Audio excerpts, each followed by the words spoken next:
अब हम लोग पढ़ेंगे आज इंग्लिश। आज हमारी इंग्लिश की क्लास है Eklavya coaching centre Rohit sir के द्वारा।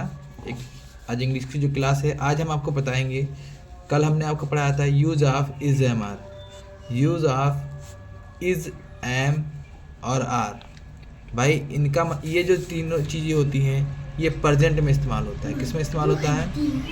प्रेजेंट में इस्तेमाल होता है। लेकिन आज हम लोग पढ़ेंगे use of was and were. क्या होता है? Was and where.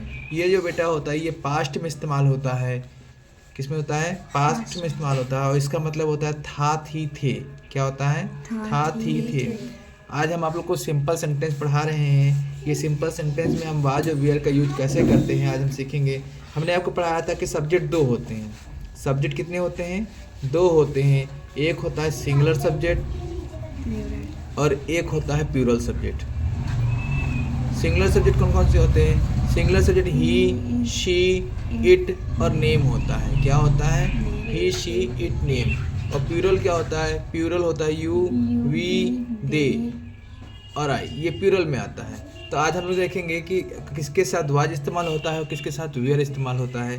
तो देखेंगे कि सिंगुलर सब्जेक्ट जो हमारा, कौन सा सब्जेक्ट? सिंगुलर सब्जेक्ट, जिसका हमने नाम दिया है ही, शी, इट और नेम। ये सिंगुलर सब्जेक्ट हैं। इनके साथ लगाएंगे आप वाज। क्या लगाएंगे? वाज। और प्लूरल सब्जेक्ट जो हमारा जो होता है, प्लूरल सब्जेक्ट जो है हमारा,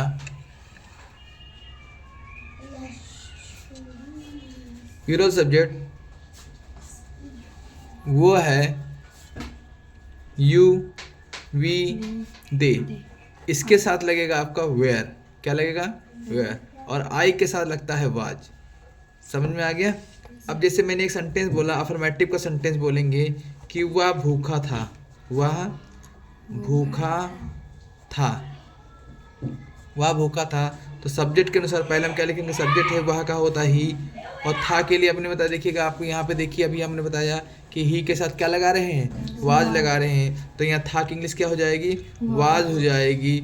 और भूखे को हम क्या कहते हैं? हंगरी कहते हैं। क्या कहते हैं? हंगरी कहते हैं। तो वह भूखा था तो ही वाज हंगरी। अब हम इसी का नेगेटिव बनाएंगे कि वह भूखा नहीं था। वह भूखा नहीं था। तो प्यारे बच्चों जान लीजिए, अगर जिसने एक बार इंग्लिश कायदे से पढ़ ली है और सभी रूल्स फॉलो कर लिए हैं तो उसको एक रूल्स अगर उसने कायदे से पढ़ा है तो सारे रूल्स सेम ही होते हैं। मैंने बताया था कि वहाँ इज एम आर के बाद नॉट लग रहा था, लेकिन यहाँ पे वाज और वियर के बाद नॉट लगेगा। यानी ही के साथ था के लिए क्या लगा रहे हैं आप? वाज। और वाज के बाद नॉट और फिर होगा Hungary, HUNGRY, Hungary. He was not Hungary. तो प्यारे बच्चों आपने क्या देखा कि वहाँ पर भी हेल्पिंग वर्ब के बाद नॉट लग रहा था और यहाँ पर भी हेल्पिंग वर्ब के बाद नॉट लग रहा है। अब अगला है इंट्रोगेटिव। इंट्रोगेटिव में क्या होता है कि क्या शब्द पहले आ जाए? क्या वह भूखा था? क्या वह भूखा था? तो प्यारे बच्चों हमने आपको पहले बताया था कि अगर कभी भी किसी भी सेंटेंस में क्या शब्द पहले आ जाए, तो जैसे हमने बताया कि वहाँ पे इज एम आर हम पहले लिख देते थे, उसी प्रकार से यहाँ पर देखिए वहाँ के साथ क्या लग रहा है? वाज लग रहा था, तो हम वाज ही को पहले लिख देंगे। और याद रखना कि पहला वर्ड कैपिटल होगा। Was he hungry. Was he HUNGRY, hungry. समझ में आ गया? अगर आपको आसान लगा हो तो और भी सेंटेंस बनाइए। इसी प्रकार से एक सेंटेंस हम आपको देते हैं, आप लोग खुद बनाने का प्रयास करिए। मैं एक अध्यापक था। मैं एक अध्यापक था। तुम मेरे दोस्त थे। कौआ प्यासा था।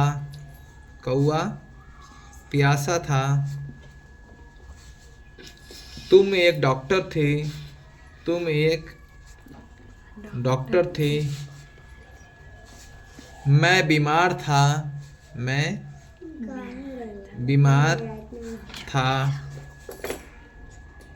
बच्चे नटखट थे।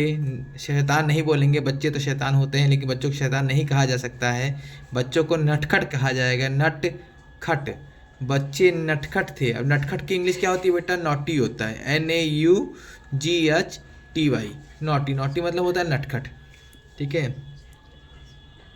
राम मेरा हमारा दोस्त था। अब हमने इतने सेंटेंस आपको दिए हैं प्यारे बच्चों कि मैं एक अध्यापक था।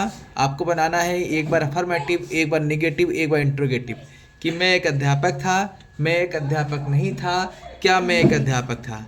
तुम मेरे दोस्त थे, तुम मेरे दोस्त नहीं थे, क्या तुम मेरे दोस्त थे। कौआ प्यासा था, कौआ प्यासा नहीं था, क्या कौआ प्यासा था। तुम एक डॉक्टर थे, तुम एक डॉक्टर नहीं थे, क्या तुम एक डॉक्टर थे। मैं बीमार था, मैं बीमार नहीं था, क्या मैं बीमार था।